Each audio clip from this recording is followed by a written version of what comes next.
today, in this case, we're going to use actually a Boolean keyword. We're going to go with machine learning since we're all about AI. Now we're looking for somebody who has machine learning anywhere on their profile. This can be in the job title. This can be on the skills section. So anywhere that you go, for example, even on LinkedIn, not everybody puts every single skill that they have into the LinkedIn skills section. So this is not something that would be wise to filter for specifically in filters. But when you're using a Boolean search string, that keyword search searches essentially the entire profile. Initiating becoming a hiring machine sequence in 3, 2, 1.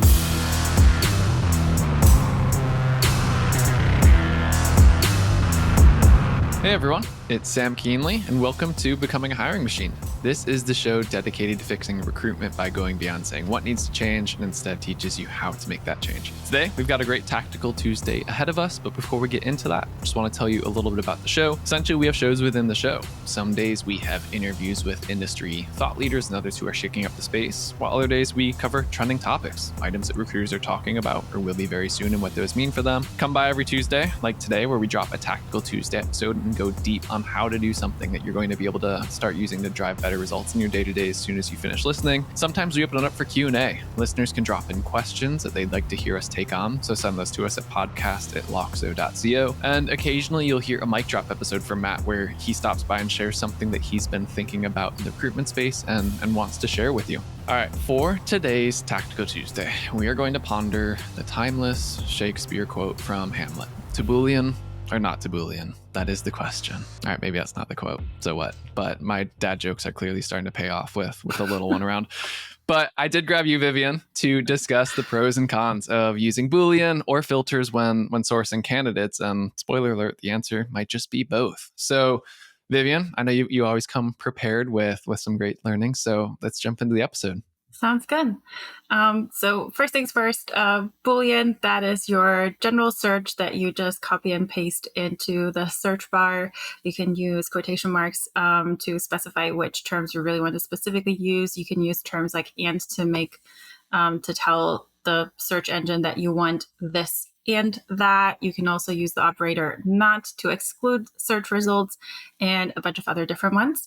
And then we also have filters for specific kind of parts of a candidate's profile, wherever you are. This can be location, this can be industry. You can filter for years of experience, a specific degree, and all of that kind of stuff. So with all this, when do you use what? That is the big question. So the easiest way to kind of break this down is what are some of like your fixed aspects where it would make sense to kind of use a filter. So for example, if you are looking for somebody in the Charlotte, North Carolina metro area, you can add Charlotte Metro into your Boolean search string, but then it will look for everybody that only has Charlotte Metro on their profile. And this can then in turn exclude everybody who just has Charlotte, North Carolina, or any of the nearby kind of smaller cities like Matthews and Waxhaw and Lake Norman and all of these different areas that would get essentially excluded because they're not in there. And then with the recent kind of work from home and return back to office, people have become a little bit more hesitant in how far they want to commute. So this is where a filter would come in incredibly handy, where ideally you have a zip code for where that office is located. So today we're going to use 28105, which is a Charlotte zip code. And we're actually going to use let's go with 10-mile radius of that, and it will start pulling up a couple of candidates, but obviously we don't just want anybody. And this is where, again, if you're looking for a very, very specific job title, it makes sense to kind of include that in the filter. Alternatively, you can also use Boolean search strings for particular keywords, because some companies have really weird job titles. Other times people get job titles that don't really match their job responsibilities or their skills.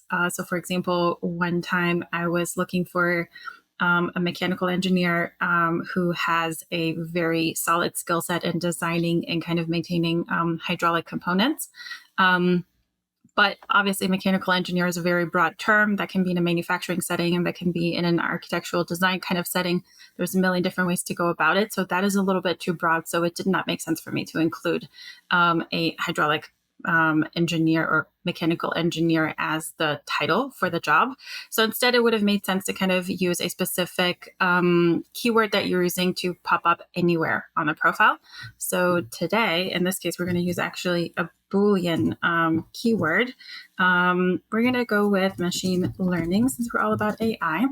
And so now we're learning. Now we're looking for somebody who has machine learning anywhere on their profile.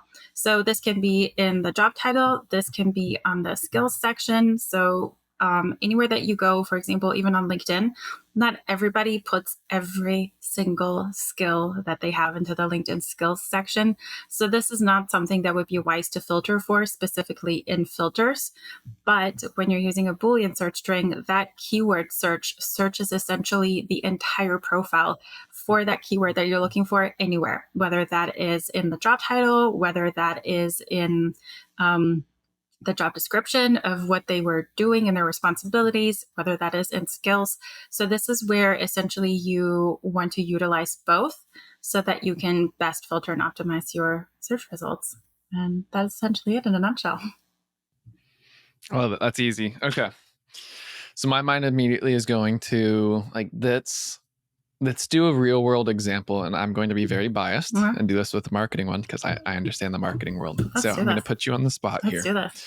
All right. We can keep, let's see.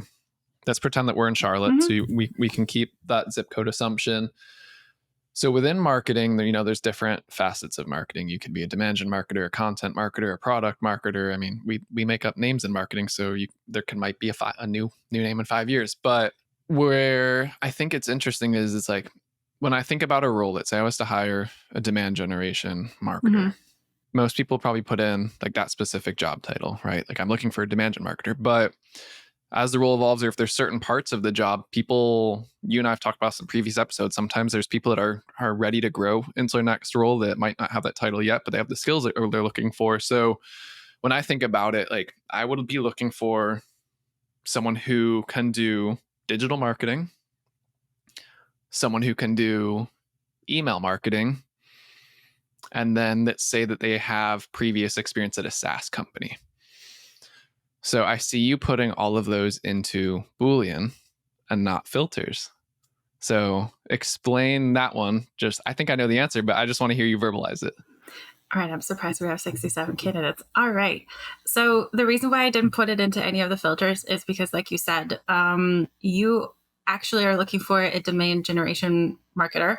That does not mean that somebody actually has that as a title. So the first example, demand marketing manager, that is already a variation that we wouldn't have been able to find by just putting in the demand generation marketer title. So this is like a tiny little variation already where somebody may have slipped through the cracks. But also, you're not really looking for somebody that has a specific title. You're looking for somebody who has a specific skill set and experiences. A job title in the perfect world reflects that perfectly. But unfortunately, job titles are not regulated, right? So, for example, just like you said, you were saying, I'm looking for a demand generation marketer, and that is a legitimate job title. But the first search results with this Boolean search string is demand marketing manager. So most likely those are the same job responsibilities as the demand generation marketer that you're looking for, but it's a slightly different spin on it where under the job title, we wouldn't have been able to find that, right? The other part of that, obviously, is we just want to see where do they have that anywhere on their profile. And as you're looking through this, you are learning. So the first thing that I learned is that there's a different job title for what you suggested. So that's number one. Then I can see, okay, he's a demand marketing manager right now. He was a senior marketing manager before, but before that, he was doing a lot of demand generation marketing. He started as an associate level. He did some interning there. And then as we kind of go through, we're seeing different job titles and of all the different skills that they have. And I suspect marketers are really good at putting all of their skills on their profile because look at this. They know how to market themselves. SEO at its finest. And so this is why ideally you want to put all of that in there. The next thing you said specifically at a SaaS company, technically that could fall under the industry filter. However, the way that companies choose their industry is not necessarily what they actually are. Sometimes they choose the industry of who their customers are. So, for example, a manufacturer for that produces that makes lasers, and their customers are in the aerospace industry. They're going to put aerospace industry on as their industry because that is where the money comes from. Yep. But they themselves are actually manufacturers, so technically they should be in the manufacturing industry, but they don't list it that way. So this is where filtering for a specific industry can be a little bit tricky, where ideally you would probably put that more as a Boolean search operator somewhere in there so that it will pick up SaaS anywhere on their profile. And so it can be that a SaaS company was one of their vendors. Maybe they directly worked at a SaaS company, but they have experience with SaaS. And that's ultimately what you're looking for.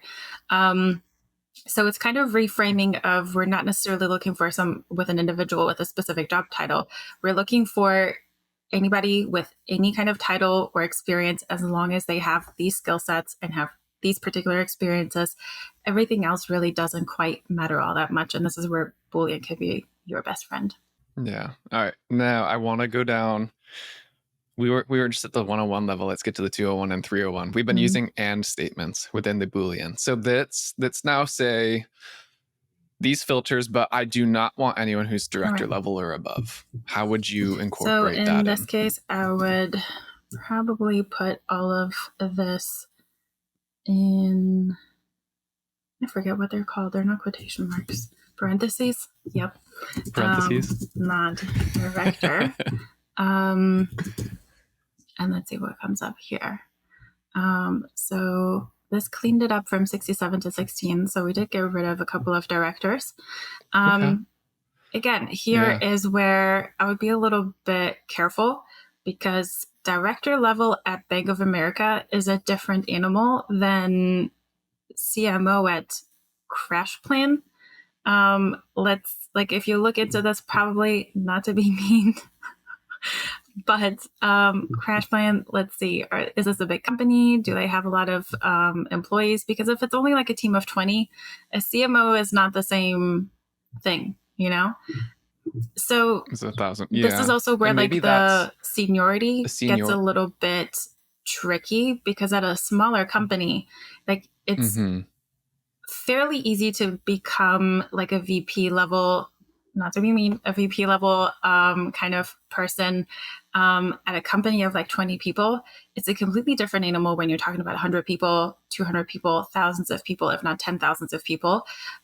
So the responsibilities and the weight of it is different. So excluding a particular title may not work in your favor if they're working at a smaller company. And this is where knowing your client and what they're looking for can be really beneficial. Because again, you're not looking for somebody with a specific job title. You're looking for somebody with specific experience. That's great context. And I'm so glad it was not the intention of that question, but it worked out really well. I just wanted to see you work in the not filter. So, all right, that's the second one. Let's pretend we don't care about the director level. So we can take that out.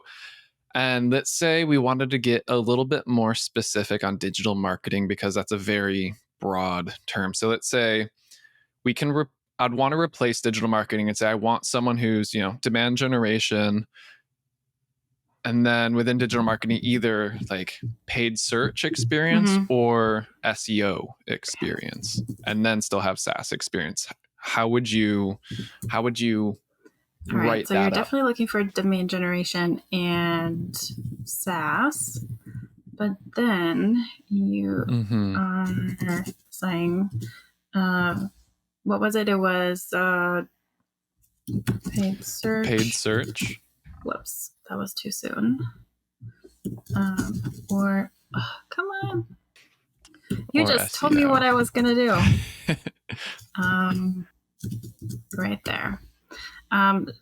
So in this case, it's looking for demand generation and SaaS, and for either paid search or SEO. Okay. So that's where the parentheses really come into play in grouping, how you set them Yeah, up. because And with this, then, essentially, you're saying you are looking for somebody who has domain generation and SaaS somewhere on their profile. And then you are open to either paid search or SEO, but you need one of the two. So this is where the and in between the two parentheses really helps, because then in the parentheses here, you can give all of your or options where one of the options would be sufficient. perfect. Well, I know if I ever need a Also, on a Boolean, I side know who note, I'm going to. associate It's going to be director. you. That's not that high, but the not director would have taken the associate director out. Or even assistant director or something like that. Yeah, that's so true. So this is where like putting this like up there may not necessarily be all that helpful. This was a fun one. I feel like this was probably one of the deeper, geekier ones, but I know this question always comes up. It's like people either don't understand the power of Boolean, they want to rely on filters, but the magic really, as we said, it comes into knowing how to use both at the appropriate time. So as always, appreciate you coming on, bouncing through this, even working through my fictional perfect demand generation marketer that we're going after. But yeah, this knowledge, I know it always helps me. It's definitely going to help inspire some recruiters to do this in their day-to-day moving forward. So Becoming a Hiring Machine is a production of Loxo. You can find all of our show notes in the description of your favorite podcast streaming platform, as well as on our website, loxo.co/podcast. If you ever want to see our beautiful faces, it's up on YouTube as well as on the website, so you can watch along with episodes like this and see exactly how we do build it in. And then, as I said earlier, questions, looking for advice, anything, send us an email, podcast@loxo.co. So everyone, that's a show. That's another Tactical Tuesday. Until next time.